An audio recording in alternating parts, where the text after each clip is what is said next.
everybody, for coming to the Aaron Torres Podcast YouTube page. If you could do me a quick favor, see that little subscribe button at the bottom of your screen? Go ahead, click that subscribe button. Really does help our channel grow, our audience grow, and I really do appreciate it more than you know. So click that subscribe button. Appreciate your support. Now, here's the video that you came here for. Switch gears, and I do want to talk about a topic that we discuss plenty on the Aaron Torres Pod and Aaron Torres Pod YouTube channel. That is our old buddy, Coach Prime, yes, Deion Sanders, and the Colorado Buffaloes. And it's interesting because we did a little bit of a check-in on Colorado just a week ago, and they actually got some really good recruiting news just on Thanksgiving Day, which was, what, 5-6 days ago? We talked about it at the time, but Cam Michael, two-way player from the state of Georgia, 4-star, top 100 player, on Thanksgiving Day, committed to Colorado over Tennessee and over his home state, Georgia. And when you beat Georgia for anybody, when you beat Tennessee for anybody, that is a celebration. That is something to celebrate, and that is a successful big win in recruiting. The problem is, in the 4 or 5 days since Thanksgiving, just about everything has gone wrong, both off the field and on the field, right? Off the field, you lose to Utah. Fall to 4-8 overall, although that score is 23-17. It was competitive. You find out that Deion Sanders has a major back injury. We don't know much about it. We hope he's okay. I assume he's going to be okay, but that's certainly not good news. But then beyond that, have you paid attention to what's going on in recruiting?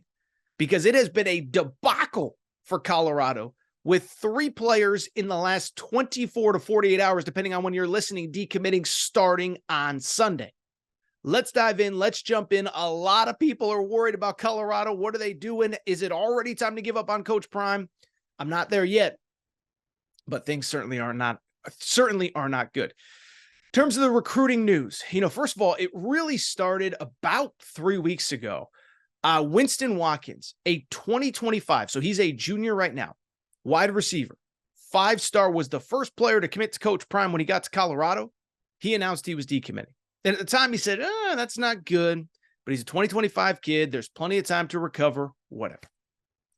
Well, since the season ended on Saturday, here is what we have found out. 3 players have decommitted. Antoine Hill, this is a big one. We talked about him when he committed about a month ago. A 2024 prospect from the state of Georgia, a 4-star quarterback, one of the top 5-6 quarterbacks in the class of 2025, had committed to Colorado, announces that he will reopen his recruitment. Then Monday morning, Danny O'Neal, a 3-star quarterback from Indianapolis, Indiana, had been committed to Colorado since the summer. Now, he is a 2024 kid. He is a senior. He announces a month before signing day he is going to decommit. And then, oh, by the way, on top of that, Jamaris Wilder, a 3-star running back, announces he'll decommit as well. So in total, that is 3 players decommitting in the last 3 days, basically. 4 marquee players committing in the last probably 3 weeks. And you look at recruiting right now for Colorado, it's not great at this moment. In total, Colorado has 9 players committed in the class of 2024, after the decommitment of O'Neal. 2025 has 0 commitments going forward. And so you could sit there and say, it's the portal this, it's the portal that. What I will just say, at a time when Coach Prime needs to bring in bodies, this is certainly not ideal. Now, the one good thing, there's really, in my opinion, there's still 2 saving graces about this situation, even though I don't think it's great. One, every player decommitted for slightly different reasons. It's not that the sky is falling. It's not that there's rumors about Coach Prime or that he's just different kids making different decisions at this time of the calendar. We're going to see decommitments, recommitments, flips all the time over the next month, okay? But at the same time, everybody's got a little bit of a different reason. Danny O'Neal was close with Sean Lewis. Sean Lewis was the primary play caller when Danny O'Neal committed. And then, of course, Sean Lewis got demoted in the middle of the season, and that leads O'Neal to say, you know what? If he's not calling the plays, that's the guy I committed to. I got to reopen some things. Antoine Hill, I thought this was very interesting. Said when he committed, he actually planned to reclassify and enroll for the 2024 season. Whether that means enroll for the spring, enroll, next fall, whatever it was, that was the plan. And then when he decided he was not going to reclassify, that was when he decided, you know what, I am going to reopen my recruitment and see where things are since I have a full year here.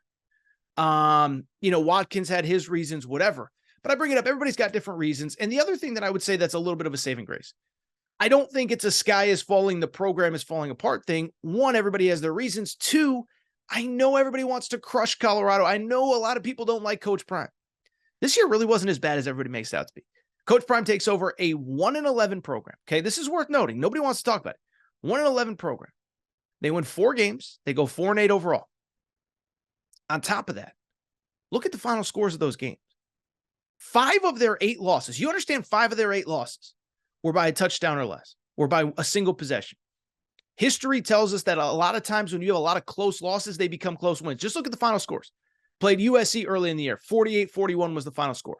Played Stanford. We know how that game started. 29-0 lead. Lose 46-43. Play Oregon State. 26-19 is the final score. Arizona, who ended up 9-3.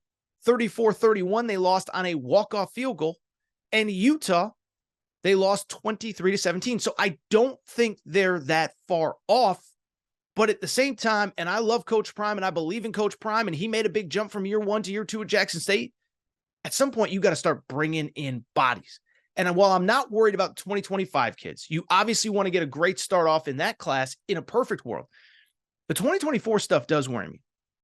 And I know Coach Prime has said that he plans on using the portal aggressively. I get it. I know what that's all about. I understand it. Portal isn't even open yet. We got kids entering, and I'm sure that he's working the phones hard to get some of those kids to campus, et cetera, et cetera. I bring it up because even though I know that he'll primarily use the portal, you still build depth of talent. You still build depth of competition through high school recruiting. You got to bring in 24, 25 bodies every year in high school, even if you're using the portal 20 to 25.